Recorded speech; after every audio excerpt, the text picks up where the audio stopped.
Blasters വരുന്ന സീസണിനെ serious ആയി കണ്ട് സൈനിങ്സ് ഒക്കെ നടത്തുമെന്ന് ക്ലബ് സിഇഒ അഭിക് ചാറ്റർജി പറഞ്ഞപ്പോൾ സ്വാഭാവികമായ ആരാധകർ വലിയ പ്രതീക്ഷയോടെയാണ് കാത്തിരുന്നത്. എന്നാൽ കാര്യമായ ചലനങ്ങളൊന്നും തന്നെ ട്രാൻസ്ഫർ മാർക്കറ്റിൽ ബ്ലാസ്റ്റേഴ്സിന്റെ ഭാഗത്തുനിന്ന് ഇതുവരെ ഉണ്ടായിട്ടില്ല എന്നുള്ളതാണ് വാസ്തവം. റൂമറുകൾക്ക് മാത്രമാണ് കുറവില്ലാതെ ഈ ഒരു കാര്യത്തിൽ നിലനിൽക്കുന്നത്. എന്നാൽ ബ്ലാസ്റ്റേഴ്സ് ടീമിലെ ചില പടിയിറക്കങ്ങൾ ഇത്തവണ ഉണ്ടാകുമെന്നും അവിടെ മാത്രം ബ്ലാസ്റ്റേഴ്സ് ടീം റീപ്ലേസ്മെന്റ് കൊണ്ടുവരികയുള്ളൂ എന്നാണ് ആശിഷ് നേഗി തന്റെ ലൈവിൽ പറഞ്ഞിരുന്നത്. സോ അങ്ങനെ നോക്കിയാൽ ബ്ലാസ്റ്റേഴ്സിന്റെ ടീം ഒന്ന് പരിശോധിച്ചാൽ ഈ വർഷം ബ്ലാസ്റ്റേഴ്സുമായി കരാർ അവസാനിക്കുന്ന ചില താരങ്ങളുണ്ട്.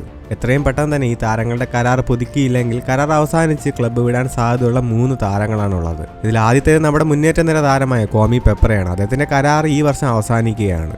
നമുക്കറിയാം അദ്ദേഹത്തിന്റെ കരാർ ബ്ലാസ്റ്റേഴ്സ് പുതുക്കില്ല എന്ന് മാർക്കസ് മെർഗുലയുടെ റിപ്പോർട്ടുകളുണ്ടായിരുന്നു. സോ അദ്ദേഹത്തിന്റെ കാര്യത്തിൽ ഇനി പ്രതീക്ഷകൾ വേണ്ട. അടുത്തത് ഗോൾ കീപ്പർ കമൽജിത് സിംഗ് ആണ്. ഈ കഴിഞ്ഞ സീസൺ ലോണിലാണ് ബ്ലാസ്റ്റേഴ്സ് ടീമിന്റെ ഭാഗമായത്. സോ ഈ വർഷം അദ്ദേഹത്തിന്റെ കരാർ അവസാനിക്കുകയാണ്. അദ്ദേഹത്തിന്റെ കരാർ ബ്ലാസ്റ്റേഴ്സ് പുതുക്കുമോ എന്നുള്ള കാര്യത്തിൽ വ്യക്തതയില്ല. കാരണം പുതിയ ഗോൾ കീപ്പേഴ്സിനെ ടീമിൽ എത്തിക്കുകയാണെങ്കിൽ കമൽജിത് സിംഗിന് ക്ലബ്ബ് വിടേണ്ടി വരുന്നതാണ്.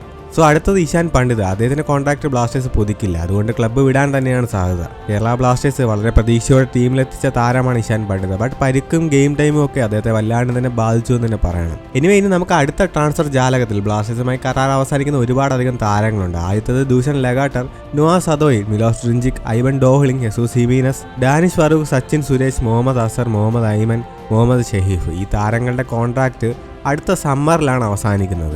ബ്ലാസ്റ്റേഴ്സിൽ പുതിയ താരങ്ങളെ ടീമിലെത്തിക്കുന്നതിന് ഉപരി റീപ്ലേസ്മെന്റ് സൈനിങ് ആണ് ആരാധകർ പ്രതീക്ഷിക്കേണ്ടതെന്ന് പ്രമുഖ മാധ്യമപ്രവർത്തകർ പോലും പറഞ്ഞ സ്ഥിതിക്ക് ഈ താരങ്ങളുടെ കാര്യത്തിൽ ബ്ലാസ്റ്റേഴ്സിന്റെ തീരുമാനം എന്താകുമെന്ന് കണ്ടു തന്നെ അറിയണം. സോ ഗൈസ്, നമ്മുടെ ഒരു ചാനൽ 10K എന്ന ഫാമിലിയിലെത്താൻ ഇനി കുറച്ച് സബ്സ്ക്രൈബേഴ്സിന് മാത്രമേ ആവശ്യമുള്ളൂ. സോ ഇതുവരെയും ചാനൽ സബ്സ്ക്രൈബ് ചെയ്തിട്ടില്ലാത്തവർ വീഡിയോ കാണുന്നുണ്ടെങ്കിൽ ഒന്ന് സബ്സ്ക്രൈബ് ചെയ്ത് സപ്പോർട്ട് ചെയ്യണേ.